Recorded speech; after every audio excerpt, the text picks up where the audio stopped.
Hi అండి, welcome to gainers academy. సైకాలజీలో మనము ఈరోజు 4వ క్లాస్లో భాగంగా వికాస నియమాలు చాలా ఇంపార్టెంట్ టాపిక్. ఇందులోంచి మనకు ఒక క్వశ్చన్ కంపల్సరీగా రావడానికి అవకాశం ఉంది. అందుకోసమే ఇది లేకుండా టెట్ పేపర్ రాదు, అంత ఇంపార్టెంట్ కాన్సెప్ట్. అర్థం చేసుకుంటే చాలా ఈజీగా ఒక మార్కు తెచ్చుకునే గొప్ప కాన్సెప్ట్ అనుకోండి. ముందు దీని కాన్సెప్ట్ మీరు అర్థం చేసుకోవాలి. ఆల్రెడీ మనకు వికాసం అంటే ఏంటి క్లాసులన్నీ మీరు అయిపోయాయి, మీరు వినింటారు. వినకపోతే ఒకసారి ప్లేలిస్ట్లోకి వెళ్ళి సైకాలజీ మొదటి క్లాస్ నుంచి వింటూ రండి. అప్పుడు ఈ క్లాసు చాలా అంటే చాలా బాగా అర్థమవుతుంది. నేను కూడా ఈజీగా చెప్పడానికి ప్రయత్నం చేస్తాను, మీకు బాగా అర్థం కావడానికి నేను అన్ని విధాల ఎగ్జాంపుల్తో సహా చెప్పడానికి ప్రయత్నం చేస్తాను. వికాస నియమాలు, వీటిని వికాస సూత్రాలు అంటారు. మనము అభివృద్ధి డెవలప్మెంట్ ఎలా జరుగుతుంది, ఆ నియమాలు ఏంటి, ఆ వికాస సూత్రాలు ఏంటి, వీటిని గురించి చూద్దాం. మొదటిది వికాస అవిచ్ఛిన్న నియమము. అవిచ్ఛిన్నము అంటే పేర్లో గుర్తుపెట్టుకో. అవిచ్ఛిన్నం అంటే విచ్ఛిన్నం కాకుండా కంటిన్యూగా జరగడం అని. కంటిన్యూగాను అవిచ్ఛిన్నం అంటాం. దీన్నే లేదా నిరంతర నియమం. వికాసము నిరంతర నియమము అంటే ఒక మనిషిలో వికాసం అన్నది ఒక స్టేజ్తో ఆగిపోదు. ఏం చేస్తుంటుంది, కంటిన్యూగా జరుగుతూనే ఉంటుంది. అది ఒక స్టేజ్తో ఆగిపోకుండా కంటిన్యూగా జరుగుతుంటాయి. ఉదాహరణకు పెరుగుదల అనుకోండి, 15 ఏళ్ళలో 16 ఏళ్ళకి వచ్చిన తర్వాత మన హైట్ ఏమైపోతుంది, ఆగిపోతుంది. కానీ వికాసం ఆగిపోదు. నీకు 10 ఏళ్ళ అయినా ఆగిపోదు, 20 ఏళ్ళైనా ఆగిపోదు, 30 అయినా 50 అయినా, చివరకు నువ్వు చచ్చే టైంలో కూడా ఏదో ఒకటి నేర్చుకొని డెవలప్ అవుతూనే ఉంటావు. ఈ నియమాన్ని ఏమంటారంటే వికాస అవిచ్ఛిన్న నియమం అంటారు. మనం చచ్చేంత వరకు మన డెవలప్మెంట్ అన్నది మనం నేర్చుకునే కొద్దీ ఏదో ఒకటి ఉంటుంది, కంటిన్యూగా జరుగుతూనే ఉంటుంది. ఉదాహరణకు వాడు ఎగ్జామ్లో ఏమని అంటే వీటిని ఎక్కువగా అప్లికేషన్ మెథడ్లో ఇస్తుంటాడు. అప్లికేషన్ మెథడ్ అంటే అనువదించుకుంటూ ఇవ్వడం అన్నది జరుగుతూ ఉంటుంది. ఎలా ఇస్తాడంటే ఉదాహరణకు మనకు అబ్దుల్ కలాం గారు తెలుసు కదా, ఆయన గురించి ఏమని ఇస్తాడు, ఒక క్వశ్చన్ ఇచ్చినాడు అనుకోండి. అబ్దుల్ కలాం గారు తన జీవితకాలం అంతా ఏదో ఒకటి నేర్చుకుంటూ నిరంతరం అభివృద్ధి చెందుతూ వచ్చాడు. ఇందులో ఉన్న వికాస నియమం ఏంటి అని అంటాడు. అబ్దుల్ కలాం గారు తన బ్రతుకు కాలంలో తాను చనిపోయేంత వరకు ఏదో ఒకటి నేర్చుకుంటూ అభివృద్ధి చెందుతూ వచ్చాడు. ఇందులో ఉన్న వికాస నియమం ఏంటి అని అడుగుతాడు. అది ఏంటి, వికాస అవిచ్ఛిన్న నియమం. ఎందుకంటే చనిపోయేంత వరకు ఏదో ఒకటి నేర్చుకొని అభివృద్ధి చెందుతూ వచ్చాడు. దీన్నే లేదా వికాస నిరంతర నియమం అని కూడా అంటారు. ఓకేనండి, అర్థమైంది కదా. ఇక రెండో దాంట్లోకి వెళ్దాం. వికాస దిశా నియమము. రెండోది ఏంటంటే వికాస దిశ అంటే వికాసం అన్నది ఒక దిశను అంటే ఏంది, ఒక వేన్ అన్నది ఫాలో అవుతుంది. వికాస 2 నిర్దేశ పోకడలు. వికాసం ఏంటంటే దిశా నియమం అంటే ఒక దిశను ఫాలో అవుతుంది కదా, ఇది 2 రకాలుగా జరుగుతుంది. అది ఏంటంటే ఒకటి శిరోపాదాభిముఖ నియమం. కింద కనపడుతుంది చూసినారా, పాదాభిముఖ నియమం. శిర అంటే ఏంటంటే శిరస్సు అంటే తల, పాదము అంటే పాదాలు. అంటే శిరస్సు నుండి అభివృద్ధి ప్రారంభించి పాదాల వరకు కంటిన్యూగా కొనసాగడాన్ని ఏమంటారంటే శిరోపాదాభిముఖ నియమం అంటారు. ఒక ఎగ్జాంపుల్ చెప్తే మీకు ఈజీగా అర్థమవుతాయి. ఒక పిల్లోడు మొదట చిన్నపిల్లలు ఉంటారు చూసినారా, అప్పుడే పుట్టిన పిల్లలు. ఫస్ట్ వాడు ఆడుకునేటప్పుడు అప్పుడు పుట్టిన 1 మంత్ 2 మంత్ 2 మంత్స్ 3 మంత్స్ పిల్లల్ని ఒక్కసారి జ్ఞాపకం చేసుకోండి. ఆ పిల్లోడు ఏం చేస్తాడంటే ఫస్ట్ తన తలను నిలబెడతాడు, అంటే తలను స్ట్రైట్ చేసుకుంటాడు. తలని తర్వాత ఏంటంటే అతని యొక్క మొండాన్ని రెడీ చేసుకుంటాడు, మోడర్న్ అంటే కదలికల్లో. దాని తర్వాత కాళ్ళ మీద నిలబడి కాళ్ళ మీద నడవడం అన్నది జరుగుతుంది. ఫస్ట్ తలను స్ట్రైట్ చేసుకుంటాడు, తలను చక్కదిద్దుకుంటాడు. కొన్ని రోజుల తర్వాత మొండెం మీద పట్టు సాధిస్తాడు. ఇంకొన్ని రోజులు కాళ్ళ మీద పట్టు సాధించి ఏం చేస్తాడు, కాళ్ళ మీద నడవడం అనేది జరుగుతుంది. అంటే ఇక్కడ వికాసం ఎక్కడి నుంచి ప్రారంభమైంది, తలతో ప్రారంభమై మొండెం దగ్గరికి వచ్చి చివరికి ఎక్కడ సాగింది, పాదాల దగ్గరికి సాగింది. దీన్ని ఏమంటారంటే శిరోపాదాభిముఖ నియమం అని అంటారు. అంటే శిరస్సుతో తలతో ప్రారంభమయ్యి కాళ్ళ దగ్గరికి రావడం, దీన్ని ఏమంటారంటే శిరోపాదాభిముఖ నియమం అని అంటారు. రెండోది ఏంటంటే సమీప దూరస్థ నియమం.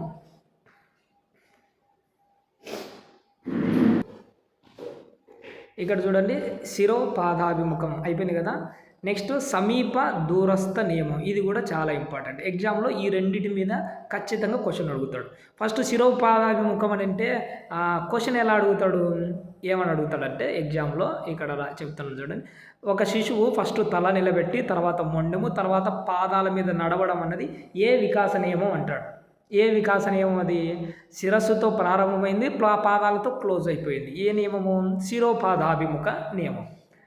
రెండో చూడండి, సమీప దూరస్థ నియమం. సమీప దూరస్థ నియమం అంటే ఈ నియమం ప్రకారం, ఏ నియమం ప్రకారము? ఈ సమీప దూరస్థ నియమం అన్న దాని ప్రకారము వికాసం ఎలా జరుగుతుంది అంటే వికాసము దేహం మధ్య భాగంలో నుంచి, అంటే మన గుండె దగ్గర నుంచి,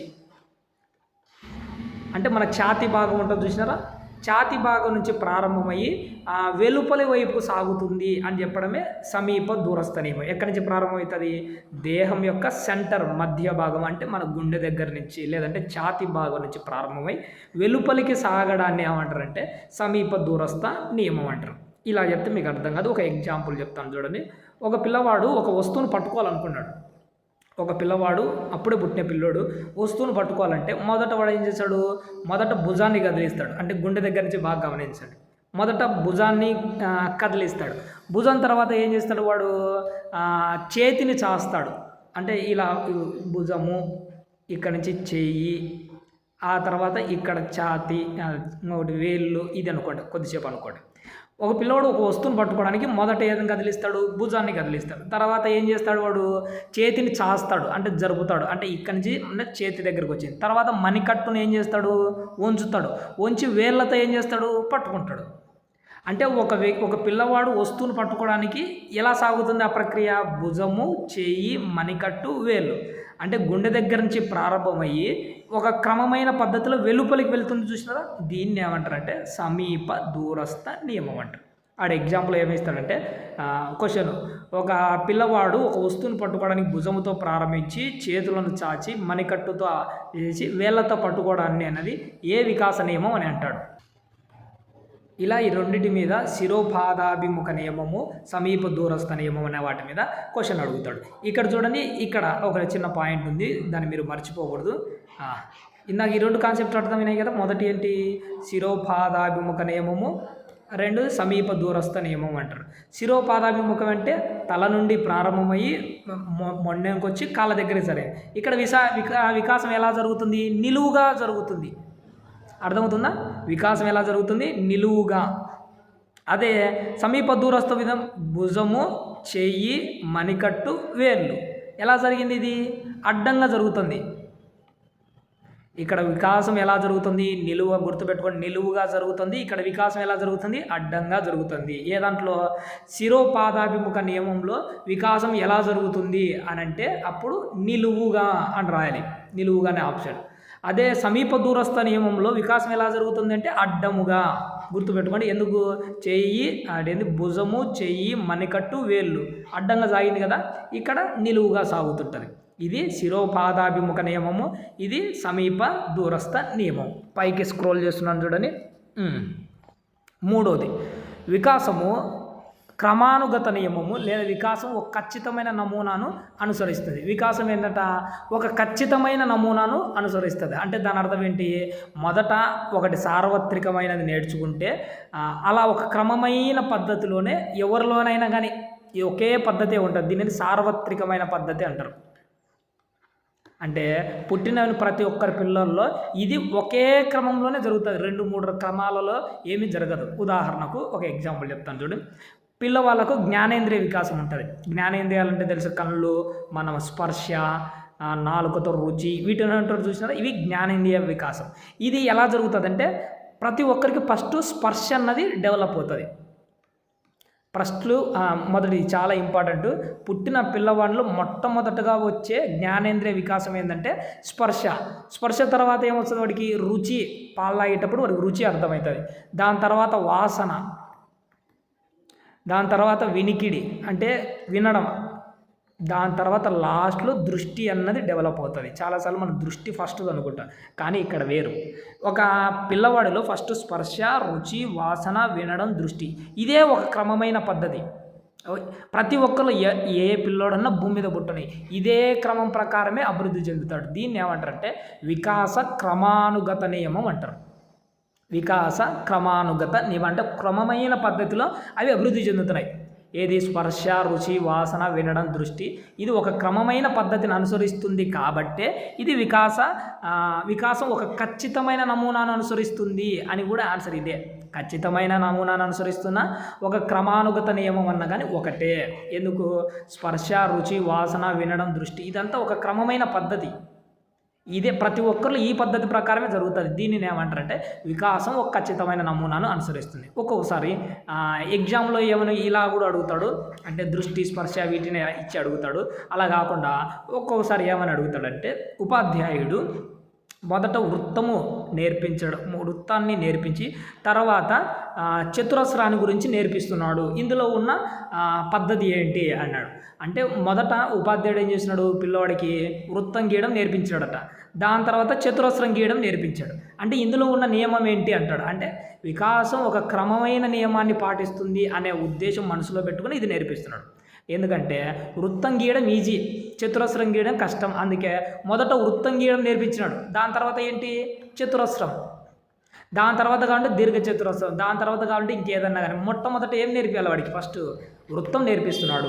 అంటే ఉపాధ్యాయుని మనసులో ఏముంది? పిల్లవాడు ఒక క్రమమైన పద్ధతిలో నేర్పిస్తేనే వాడు ఈజీగా నేర్చుకుంటాడు అనుకొని ఫస్ట్ వృత్తం గీయడం నేర్పించి వాడి తర్వాత చతురస్రం గీయడం నేర్పించాడు.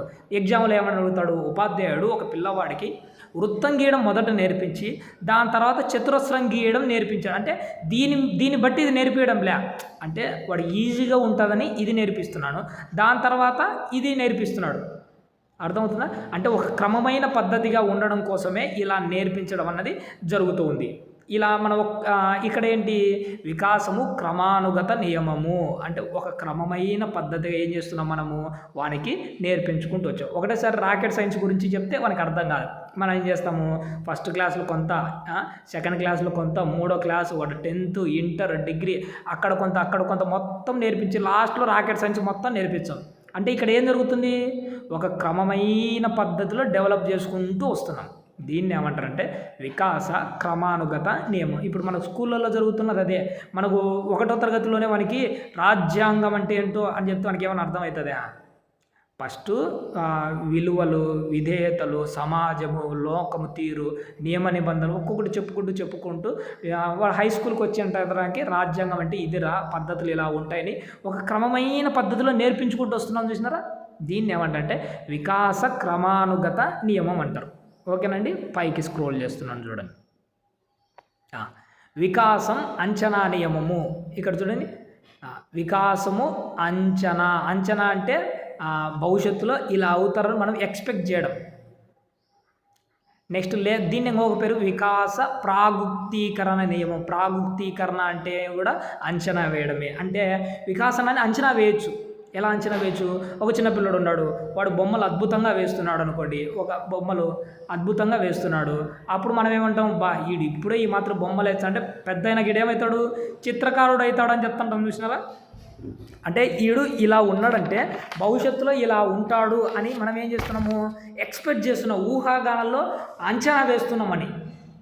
దీన్ని ఏమంటారంటే వికాస అంచనా నియమం అంటారు. అలా కాకుండా ఒకడు ఉన్నాడు, వీడు 3rd క్లాస్కే తాటి చెట్టు మీద ఇంతున్నాడు. ఈడు ఎంతరా నాయన 3rd క్లాస్కి ఈడు ఇంతున్నాడు అంటే పెద్ద అయినాక ఈడు ఎంత ఎత్తు అవుతాడో ఇంకా చాలా ఎక్కువ అవుతాడు అని మనం ఎక్స్పెక్ట్ చేస్తుంటాం. చూసినారా? ఇందులో ఉన్న నియమం ఏంటి?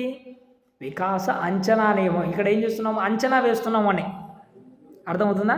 వీడు ఇప్పుడే ఇలా ఉన్నాడంటే ఇంకా భవిష్యత్తులో గొప్పవాడవుతాడు అని ఎక్స్పెక్ట్ చేస్తాం.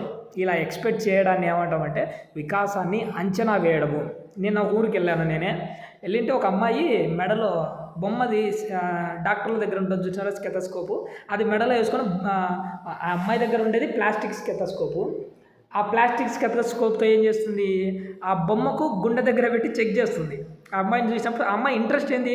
భవిష్యత్తులో డాక్టర్ అవ్వడానికి ఏమైనా అవకాశం ఉంది. నేనేమనుకున్నాను, ఈ అమ్మాయికి ఇలానే ట్రైనింగ్ ఇస్తే, ఈ విధంగానే నేర్పిస్తే భవిష్యత్తులో ఆమె ఇంట్రెస్ట్తో డాక్టర్ అయ్యే అవకాశం ఉందని నేను అంచనా వేశాను అనుకోండి. ఏమంటారు దానిని? వికాసము అంచనా నియమం అంటారు. ఏం చేస్తున్నాం మనం అక్కడ? వికాసాన్ని అంచనా వేస్తున్నాం. ఓకే, అర్థమైంది కదండి. ఇదంతా చెరిపేస్తాను. నెక్స్ట్ చూడండి. నెక్స్ట్ 5th వన్, 5వది వికాస వైయక్తిక భేదాల నియమము. వైయక్తిక భేదాలు అంటే ఏంటంటే ఇండివిజువల్ డిఫరెన్సెస్. వైయక్తిక భేదం అంటే ఒక పర్సన్ ఇంకొక పర్సన్, ఈ పర్సన్ వేరు, ఈ పర్సన్ వేరు. అంటే ఇద్దరు వ్యక్తులు ఎప్పుడు ఒకే విధంగా ఉండరు, ఒకరికి ఒకరు డిఫరెంట్గా ఉంటారు. అందుకోసమే వీళ్ళను వైయక్తిక భేదాలు అంటే ఇద్దరు ఎప్పటికీ ఒకే విధంగా ఉండరు, ఎవరికి వాళ్ళుగానే డిఫరెంట్గా ఉంటారు. ఇది వైయక్తిక భేదాలు అంటారు. అంటే వికాసంలో వైయక్తిక భేదాలు ఉంటాయి. అందరూ ఒకే విధంగా అంటే జీవితాంతం అందరికీ వికాసం కంటిన్యూగా జరుగుతుంది, కానీ అందరికీ ఒకే విధంగా జరగదు. ఒకరికి ఎక్కువ జరగచ్చు, ఒకరికి తక్కువ జరగచ్చు, కానీ జరుగుతూనే ఉంటుంది. అర్థమవుతుంది ఈ పాయింట్. వికాసం అన్నది వైయక్తిక భేదాలు, పర్సన్ బట్టి మారిపోతూ ఉంటుంది. ఇలా చెప్తే మీకు అర్థం కాదు. ఇద్దరు అమ్మాయిలు ఉన్నారనుకోండి, లేదంటే అబ్బాయి ఉన్నాడు, రాము సోము అని ఇద్దరు ఉన్నారు. ఇద్దరు ఒకే రోజు పుట్టారు, అంటే ఒకే సంవత్సరం, ఒకే తేదీ, ఒకే సంవత్సరంలో పుట్టాడు. రాము ఒక సంవత్సరం వచ్చేసరికి స్పీడ్గా నడవడం నేర్చుకున్నాడు, కానీ సోము నడవడం నేర్చుకోలేకపోయాడు. ఇందులో ఉన్న వికాస నియమం ఏంటి అంటే వికాసం వైయక్తిక భేదాలను అనుసరిస్తుంది. ఒకడికి ఎక్కువ, ఒకడికి తక్కువ. అర్థమవుతుందా? ఒకవేళ అలా కాకుండా ఇంకొకటి కూడా ఎగ్జాంపుల్ చెప్తాను. కవల పిల్లలు ఉన్నారు, సీత గీత అని ఇద్దరు ఉన్నారు. సీత గీత ఇద్దరు కవల పిల్లలు, ఒకే తల్లికే పుట్టిన వాళ్ళు. ఈ ఒకే తల్లికి పుట్టిన పిల్లలు 1.5 సంవత్సరం రాగానే సీత ఉంది చూసినారా, ఈ సీత చిన్న పదాలు పలుకుతుంది, చిన్న వాక్యాలు కూడా మాట్లాడుతుంది. ఎవరు? 1.5 సంవత్సరానికి సీత. కానీ గీత ఇంకా అమ్మ, నాన్న ఈ చిన్న ఇంకిత పదాలు మాత్రమే మాట్లాడుతుంది అనుకోండి. ఇందులో ఉన్న వికాస నియమం ఏంటి అని అడుగుతాడు. అర్థమవుతుందా? సీత ఏం చేస్తుంది? 1.5 సంవత్సరానికే మంచి పదాలు, రే, కూర్చో, రా, తిను అని పదాలు వాడుతుంది. గీత ఇంకా 1.5 సంవత్సరం వచ్చిన అమ్మ, నాన్న అంతకు మించి ఎక్కువ ఏం మాట్లాడలేకపోతుంది. ఇందులో ఉన్న వికాస నియమం ఏంటి? వికాసం ఇక్కడ వైయక్తిక భేదాలను అనుసరిస్తుంది అని అర్థం చేసుకోవాలి. ఓకేనండి. నెక్స్ట్ 6th వన్, ఇది ఒక క్లియర్ చేస్తాను. నెక్స్ట్ వికాసము సాధారణం నుండి నిర్దిష్టం వైపు జరుగుతుంది అనే నియమం. వికాసం ఏం చేస్తుందంట? సాధారణం నుండి నిర్దిష్టం. సాధారణం అంటే జనరల్, చిన్నదాని నుంచి ఒక నిర్దిష్టమైన వైపుకు జరుగుతుంది అని చెప్పడం ఏమంటారంటే వికాసము సాధారణ నుండి నిర్దిష్టం వైపు జరుగుతుందన్న నియమం. ఇది ఎలా జరుగుతుంది? మీకు ఒక ఉదాహరణ నేను చెప్పడానికి ప్రయత్నం చేస్తాను. పిల్లవాడు ఉంటాడు, ఒక పిల్లవాడు. వాడు ఏదైనా మొట్టమొదట ఏం చేస్తుంటే ఒక వస్తువును పట్టుకోవడానికి 2 చేతులు వాడతాడు, 2 చేతులతో పట్టుకుంటుంటాడు. కానీ కొంతకాలం గడిచిపోయిన తర్వాత ఏంటంటే ఒక చేత్తోనే వస్తువు పట్టుకుంటాడు. ఇంకా కొంతకాలం తర్వాత ఏం చేస్తాడు? వేళ్ళతో మాత్రమే వస్తువును పట్టుకుంటాడు. ఇలా వికాసం అన్నది ఒక సాధారణ నుండి ఏం జరుగుతుంది? ఒక నిర్దిష్టమైన వైపునకు కంటిన్యూ అవుతుంది. మొదట ఏం చేసినాడు? వాడు 2 చేతులతో పట్టుకున్నాడు, తర్వాత ఏం చేసినాడు? ఒక చేత్తోనే, తర్వాత కొంతకాలానికి వేళ్ళతో మాత్రమే పట్టుకున్నాడు. అంటే ఇక్కడ ఏం జరుగుతుంది అంటే వికాసం ఒక క్రమమైన పద్ధతిలో సాగుతుంది అనుకోకండి. ఇక్కడ అంటే మొదటగా 2 చేతులు అంటే వాడు ఒక చేత్తో ఉపయోగించి సాగుతుంటే అది క్రమమైన పద్ధతి. కానీ ఒక వస్తువును మొదట 2 చేతులతో పట్టుకొని తర్వాత వేళ్ళతో మాత్రమే సింగిల్ చేత్తో మాత్రమే పట్టుకోగలిగితే సాధారణం నుండి ఏం జరుగుతుంది? అక్కడ నిర్దిష్టమైన వైపునకు సాగుతుంది అని మనము చెప్పడం అన్నది జరుగుతుంటుంది. ఇది కాకుండా ఇంకొకటి, మనము ఉదాహరణకు మనము డాక్టర్ కోర్సు ఉందనుకోండి.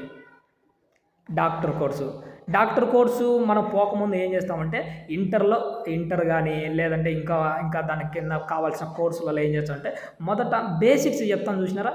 అంటే అవయవాలు, కాళ్ళు, చేతులు, తల, గుండె, ఇలా అవయవాలు చెప్పి రాను ఏమవుతుంది? డాక్టర్ కోర్సు వచ్చేసి డెప్త్ను పెంచుతాం. అంటే ఇక్కడ చిన్న అవయవాల దగ్గర నుంచి ప్రారంభించి లోపల డెప్త్, నర్వ్ సిస్టము అంత డెప్త్ లేకపోతున్నాం చూసినారా? అంటే ఏం జరుగుతుంది? ఇక్కడ సాధారణం నుండి నిర్దిష్టమైన వైపునకు సాగుతుంది నియమము అన్న దాని ప్రకారమే ఇది జరగడం అన్నది జరుగుతుంది. అందుకోసమే మనకు ఇక్కడ ఇంటర్ మళ్ళీ ఒకవేళ మనకు 3rd క్లాస్లో కన్ను, ముక్కు అని నేర్పించాం. రాను భవిష్యత్తు కాలంలో ఇంటర్లో మంచి అవయవాల గురించి చెప్పాము. డాక్టర్ కోర్సు చేసే టైంలో మంచి డెప్త్ సబ్జెక్ట్ చెప్తాం. అంటే 3వ తరగతిలో కన్ను గురించి అవయవాలు జస్ట్ పరిచయం చేసి ఇలా ఒక్కొక్కటి డెప్త్ పెంచుకుంటూ పోతుంటాం చూసినారా? ఇలా పెంచుకుంటూ పోవడాన్ని ఏమంటారంటే వికాసం అన్నది సాధారణ నుండి నిర్దిష్టం వైపునకు సాగుతుంది. ఇదే కాకుండా ఇంకొక ఎగ్జాంపుల్ కూడా చాలాసార్లు అడుగుతుంటారు. మనిషిలో ఎమోషన్స్ ఉంటాయి కదా, ఈ ఎమోషన్స్ని మనం ఏమంటారంటే ఉద్వేగాలు అంటారు. ఎమోషన్స్ ఏమంటారంటే ఉద్వేగాలు అంటాయి. ఈ ఉద్వేగాలు మొట్టమొదట పిల్లోనికి సాధారణ ఉద్రిక్తత అని మాత్రమే ఉంటుంది. ఇది ముందు క్లాసులలో వస్తుందిలేండి, నేను చెప్తాను. అప్పుడే పుట్టిన పిల్లోళ్ళు ఏముందంటే సాధారణ ఉద్రిక్తత అంటే ఏదైనా కోపం వచ్చిందనుకోండి గట్టిగా అరసడం ఒక్కటే తెలుసు, ఇంకా వాడికి మించి ఏం తెలియదు. కానీ రాను ఈ సాధారణ ఉద్రిక్తత అన్నది ఏంగా మారిపోతుందంటే కోపము, అసూయ, పగ, ద్వేషము ఇలా డిఫరెంట్గా మారిపోతుంటాయి. మొట్టమొదట వానికి ఏముంది, సాధారణ ఉద్రిక్త, కోపం వచ్చినా, బాధ వచ్చినా, గిచ్చినా, ఏడిచినా, ఏం చేసినా ఊరిగానే ఏడుచాడు అంతే. అంటే ఒకటే ఒకటి ఉంది, అది ఏం చేస్తుంటే కోపానికి ఒక విధంగా రియాక్ట్ కూడా, అంటే కోపము, ద్వేషము, అసూయ, పగ ఇలా రాను ఏమవుతుందంటే వాళ్ళు అభివృద్ధి చెందుతూ వస్తుంటాయి. ఇది ఎలా జరుగుతుంది, వికాసము అన్నది సాధారణం నుండి ఏం జరుగుతుంది, నిర్దిష్టమైన వైపునకు సాగుతూ వచ్చింది. దీనిని ఏమంటారంటే ఇందులో ఉన్న నియమం ఏంటి, ఎగ్జామ్లో ఏమని అడుగుతాడు పిల్లవాడు, ఎగ్జామ్లో ఇదే అడుగుతాడు డైరెక్ట్, చాలాసార్లు అడిగాడు, అందుకే చెప్తున్నా. పిల్లవాడు మొదట సాధారణ ఉద్రిక్తతను చూపించి తర్వాత అసూయ, పగ, కోప, ద్వేష వీటిని చూపిస్తున్నాడు అంటే ఇందులో ఉన్న వికాస నియమం ఏంటి అంటాడు. అంటే అక్కడ ఏంటి, వికాసము సాధారణం నుండి నిర్దిష్టం వైపునకు జరుగుతుంది. గీత అనే అమ్మాయికి 3వ తరగతిలో అవయవాల గురించి కన్ను, ముక్కు వీటిని పరిచయం చేసి రాను భవిష్యత్తులో డాక్టర్ కోర్సుకు ఉపయోగపడే మంచి సబ్జెక్టును అందిస్తున్నారు. ఇందులో ఉన్న వికాస నియమం ఏంటి అంటాడు. అంటే వికాసము సాధారణం నుండి నిర్దిష్టం వైపునకు సాగుతుంది అని. ఓకేనా, అర్థమైంది కదండి. నెక్స్ట్ 7వ చూడండి, వికాసము సంచిత నియమము. సంచితము అంటే గుర్తుపెట్టుకోండి, సంచి అనుకోకండి, ఇక్కడ ఒక మంచి ఇంపార్టెంట్ పాయింట్ గుర్తుపెట్టుకుంటేనే చాలా, లేకపోతే మార్పు పోకూడదు. సంచిత నియమం అంటే ఒక దాని మీద ఆధారపడి ఒక దానితో ఇంకొకటి నేర్పించడాన్ని సంచిత నియమం అంటారు. అంటే ఇది వస్తేనే ఇది వస్తుంది, ఇది రాకపోతే ఇది రాదు. ఇలా చెప్తే మీకు అర్థం కాదు. ఫస్ట్ మనకు కూడికలు నేర్పిస్తాం అనుకోండి పిల్లవాడికి. ఫస్ట్కు 2 + 2 ఎంతరా అంటే 4. ఫస్ట్ కూడికలు నేర్పిస్తాం. కూడికల తర్వాత ఏం నేర్పిస్తాము, గుణింతాలు నేర్పిస్తాం. ఇప్పుడు 2 × 2 2 + 2 + 2 ఎంత అవుతుందిరా అంటే 6 అంటాడు. అలా కాకుండా ఇలా డైరెక్ట్ 2 ఇంటూ ఈడ ఎన్ని ఉన్నాయి, 1 2 3 3 కౌంట్లు ఉన్నాయి కదా, 2 × 3 = ఎంతరా అంటే 6. అంటే ఫస్ట్ మనం ప్లస్లు అంటే గుణింతాలు అంటే కూడికలు నేర్పించి దాని తర్వాత మనకి ఏం నేర్పిస్తున్నాము, వీటిని ఆధారంగా వీటిని నేర్పిస్తున్నాం. వీటి ఆధారంగా వీటిని నేర్పించడాన్ని ఏమంటారు అంటే వికాస సంచిత నియమం అంటారు. అంటే ఒకదాన్ని చూపించి మరొకటి నేర్పించడం అని. ఒకవేళ ఫస్ట్ రాకపోతే ఇంకొకటి రాకుండా పోతుంది. దీన్ని ఏమంటారు అంటే వికాస సంచిత నియమం అంటారు. ఉదాహరణకి ఇంకోటి, మొదట పిల్లవానికి రేఖాఖండం గీయడం నేర్పించాం. ఆ తర్వాత చతురస్రం, ఒరే నాయన ఇది రేఖాఖండం ఒక లైనే ఉంటుంది అనుకోండి, నాకు రేఖాఖండాల గురించి తెలియదులేండి, ఒక లైన్ ఉంటుంది అనుకోండి, రేఖాఖండం నేర్పించాం. ఫస్ట్ వాడికి రేఖాఖండం నేర్పించి నాయన ఒకే ఒక లైన్ ఉన్నది రేఖాఖండం అంటాం. ఇప్పుడు ఏం చేయాలి, దీన్ని బట్టి 4 సైడ్లు 4 రేఖాఖండాలు గీస్తే ఇక్కడొకటి ఇక్కడొకటి ఇక్కడొకటి మొత్తం 4 రేఖాఖండాలు గీస్తే ఇది చతురస్రం అవుతుందిరా అని నేర్పించామని.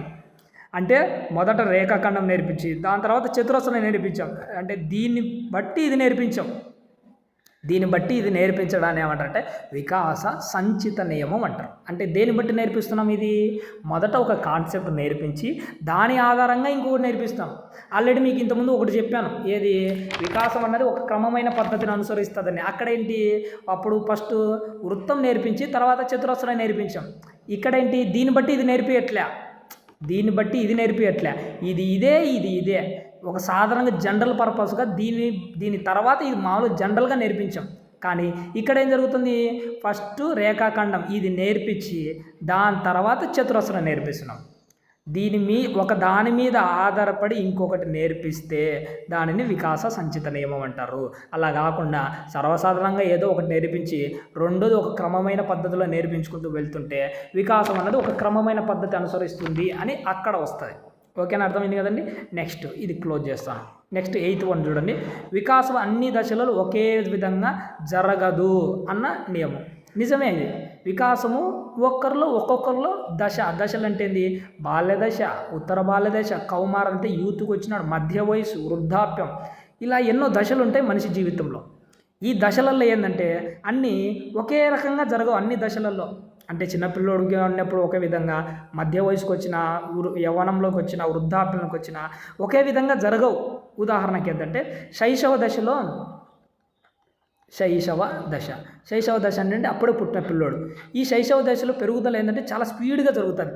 కానీ ఉత్తర బాల్య దశలకు వచ్చిన తర్వాత పెరుగుదల కాస్త నిమ్మలంగా జరుగుతుంది. పెరుగుదల జరుగుతుంటుంది కానీ నిమ్మలంగా జరుగుతుంటుంది. ఇక్కడ చాలా స్పీడ్గా జరిగింటుంది శైశవ దశలో. ఉత్తర బాల్య దశలో కాస్త నిదానంగా జరుగుతుంటుంది. అంటే ఇందులో ఉన్న నియమం ఏంటి? వికాసము అన్ని దశలలో ఒకే విధంగా జరగడం లేదు. శైశవ దశలో స్పీడ్గా జరుగుతుంది, మిగతా దశలో కాస్త స్లోగా జరుగుతుంది. ఇందులో ఉన్న వికాస నియమం ఏంటి అంటాడు. ఎగ్జాంపుల్, శైశవ దశలో పెరుగుదల స్పీడ్గా జరిగి మిగిలిన వాటిలో కాస్త నిమ్మలంగా సాగడాన్ని ఇందులో ఉన్న వికాస నియమం ఏంటి అంటాడు. అందులో ఏంటి? వికాసము అన్ని దశలలో ఒకే విధంగా జరగదు అన్న నియమం. పైకి స్క్రోల్ చేస్తుంది చూడండి, లాస్ట్ది వికాస సమైక్య నియమం, వికాస సమగ్ర నియమం, వికాసం ఏకీకృత మొత్తంగా జరిగే నియమం, వికాసం పరస్పర సంబంధ నియమము. ఇక్కడ చూడండి, పరస్పర సంబంధం అని ఏమంటే కొన్ని విషయాలు మనం విడివిడిగా నేర్పించలేం. విడివిడిగా నేర్పించక అన్ని కలిపి ఒకేసారి నేర్పించాల్సిన పరిస్థితి వస్తుంది. ఇందులో వికాస సమైక్య నియమం అంటారు. వికాస ఏకీకృత మొత్తంగా సాగే నియమం అంటారు. అంటే సింగిల్గా నేర్పించడం కంటే అన్నీ కలిపి ఒకే పద్ధతిలో నేర్పించడాన్ని ఈ వికాస నియమం అంటారు. ఇందులో లాస్ట్ ఒక పాయింట్ ఉంది, వికాస పరస్పర సంబంధ నియమం. పరస్పర సంబంధం నియమం అంటే ఏంటంటే వికాసము ఒకదానితో ఒకటి లింక్ అయి ఉంటుంది. ఒకటి క్లోజ్ అయిపోయింది అనుకోండి, ఇంకొకటి జరగదు. ఉదాహరణకు ఒక చిన్న పాయింట్ చెప్తే మీకు ఈజీగా అర్థమవుతుంది. ఉదాహరణకు ఒకరికి వికాసం సరిగా లేదు, జరగలే. అంటే మందబుద్ధులు ఉంటారు చూసినారా, తిక్కగా పిచ్చోళ్ళు ఉంటారు చూసినారా, వాళ్ళలో మానసిక వికాసం అనేది లోపించింది అనుకోండి. మానసిక వికాసం లోపించిన ప్రతి ఒక్కడికి భాషా వికాసం కూడా లోపిస్తుంది. అంటే వాడు సరిగా మాట్లాడలేరు, అర్థమవుతుందా? భాషా వికాసం లోపించింది అనుకోండి, వానికి అర్థం చేసుకునే వికాసం అనేది తక్కువగా ఉంటుంది. అర్థం చేసుకునే తక్కువ అంటే నేర్చుకునే వికాసం ఇంకా తక్కువ ఉంటుంది. నేర్చుకునే వికాసం తక్కువగా ఉంటే జ్ఞాపకం చేసుకుని రెక్టిఫై చేసుకునే వికాసం తక్కువగా ఉంటుంది. అంటే ఒక దాని మీద చూసాడు ఎన్ని డిపెండ్ అవుతున్నాయి. ఒకటి రాకపోయేసరికి భాష రావట్లే, అర్థం చేసుకోవట్లే, వాడు నేర్చుకునే జ్ఞాపకం చేసుకోలేకపోతున్నాడు, దాన్ని తిరిగి చెప్పలేకపోతున్నాడు, దాన్ని ఇంకో దానికి అప్లై చేసుకోలేకపోతున్నాడు. దీని అంతటికి కారణం ఏంటి? మానసిక వికాసం లోపించింది. ఇక్కడున్న వికాసం ఏంటి? వికాసము ఒకదానిపైన ఒకటి పరస్పరంగా పరస్పర సంబంధం కలిగి ఉంటుంది, ఒకదాని మీద ఒకటి ఆధారపడి ఉంది అని చెప్పడమే ఈ వికాసం యొక్క నియమం. ఓకే, అర్థమైనాయి కదండి. ఇవన్నీ ఒకసారి బ్రీఫ్గా చెప్పమంటారా? ఎందుకంటే చాలా ఇంపార్టెంట్. ఒకటి పోయినా కానీ ఒక మార్క్ ఎగిరిపోతుంది. ఈజీగా నేర్చుకోండి, ఈజీగా గుర్తుపెట్టుకోండి. ఓయమ్మ పిచ్చి గీతలు మేలేమండి నాకంటే. సరే, ఒక్కసారి చదివేస్తానులేండి. ఓ షట్, సరే మీకు అర్థం కావాలని ఇలా నేను చెప్తున్నాను. అర్థం కాకపోతే ఒకసారికి 2 సార్లు వినండి. వీలైనంత వరకు చాలా బాగా చెప్పడానికి నేను ప్రయత్నం చేస్తున్నాను. ఇంతకంటే స్లోగా చెప్పినా, ఇంతకంటే మీకు రెక్టిఫై చేయడానికి ప్రయత్నం చేసినా కానీ మీకు టైం వేస్ట్ అవుతుంది, సిలబస్ కూడా కవర్ కాదు. ఇక్కడ చూడండి, వికాసము అవిచ్ఛిన్న నియమం. అవిచ్ఛిన్న నియమం అంటే కంటిన్యూగా. అబ్దుల్ కలాం గారు చిన్ననాటి నుంచే తాను చనిపోయేందుకు కంటిన్యూగా నేర్చుకుంటున్నాడంటే ఏంటది? అవిచ్ఛిన్నంగా సాగుతుంది ఆ నియమం. వికాసం దిశా నియమము. వికాసం అనేది ఒక క్రమమైన దిశను ఫాలో అవుతుంది. అందులో శిరోపాదాభిముఖం అని, రెండోది సమీప దూరస్థ నియమం అంటే 2 రకాలు ఉంటాయి. శిరోపాదాభిముఖం అంటే మొదటి పిల్లోడు తల నిలబెడతాడు, తర్వాత మొండెంతో లేస్తాడు, తర్వాత కాళ్ళతో నడుస్తాడు. ఇందులో ఉన్న నియమం ఏంటి? శిరోపాదాభిముఖ నియమం. అందులో ఇంకొకటి బాగా చెప్పడం మర్చిపోయాడు, చాలా ఇంపార్టెంట్. మనకు తల్లి గర్భంలో బిడ్డ ఎదుగుతుంటుంది చూసినారా, ఫస్ట్ తల్లి గర్భంలో ఫస్ట్ తల వస్తుంది బిడ్డకు. తల వచ్చిన తర్వాత మొండెం వస్తుంది, మొండెం వచ్చిన తర్వాత కాళ్ళు చేతులు వస్తాయి. ఈ నియమం ఏంటంటాడు? ఇది కూడా శిరోపాదాభిముఖ నియమమే. ఎక్కడి నుంచి ప్రారంభమవుతుంది? శిరస్సుతో ప్రారంభమవుతుంది. ఇది చాలా ఇప్పుడు నేను చెప్పడం మర్చిపోయాను. ఎగ్జాంపుల్లో చాలాసార్లు అడిగాడు దీన్ని, అందుకే మళ్ళీ గుర్తుకొచ్చి చెప్తున్నాను. మొదట తల్లి గర్భంలో బిడ్డకు తల ఎదిగి, తర్వాత మొండెం ఎదిగి, దాని తర్వాత కాళ్ళు ఎదుగుతున్నాయి. ఇందులో ఉన్న నియమం ఏంటి అంటాడు. ఏం నియమం అది? శిరోపాదాభిముఖ నియమం. నెక్స్ట్ సమీప దూరస్థ నియమం అంటే మొదట పిల్లోడు వస్తువును పట్టుకోవడానికి భుజాన్ని కదిలిస్తాడు, దాని తర్వాత చేతిని, దాని తర్వాత మణికట్టును, తర్వాత వేళ్ళను కదిలిస్తాడు. ఇందులో ఉన్న నియమం ఏంటి? సమీప దూరస్థ నియమం. ఎక్కడి నుంచి సమీపము?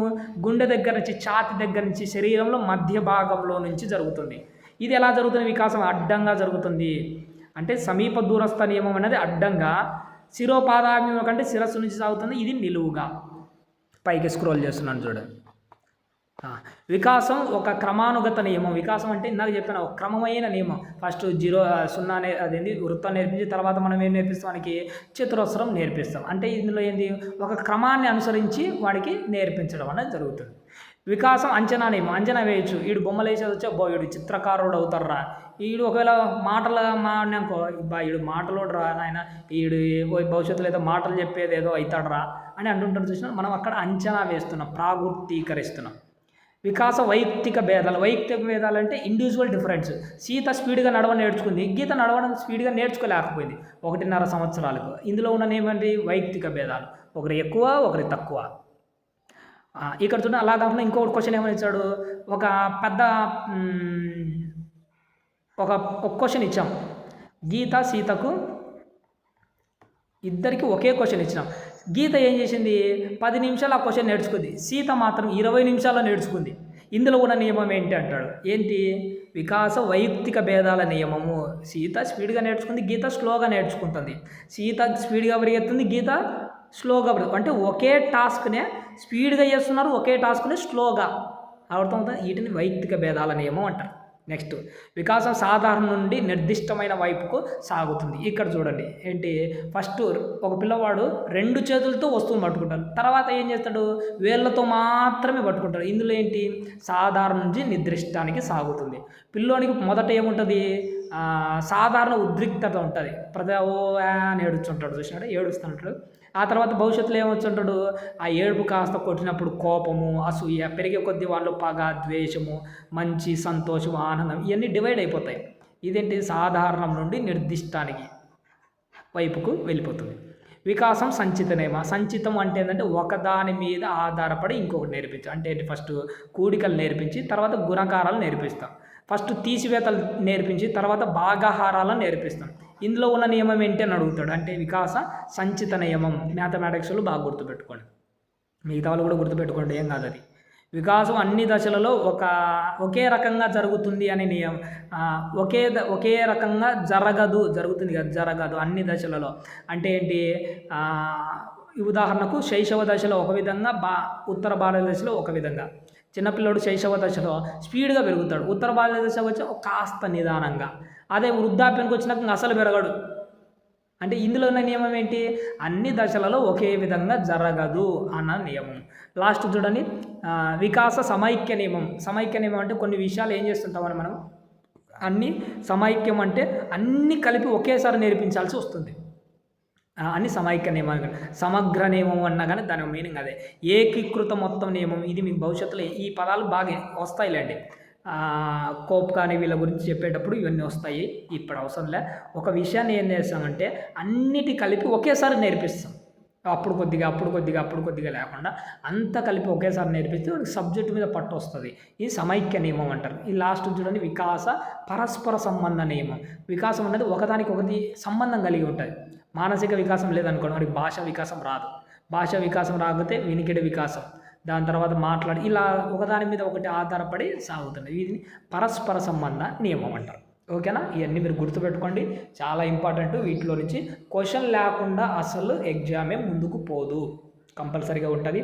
1కి 2 సార్లు వినండి, ఈజీగానే అర్థమవుతుంది. థ్యాంక్ యూ అండి, థ్యాంక్ యూ వెరీ మచ్.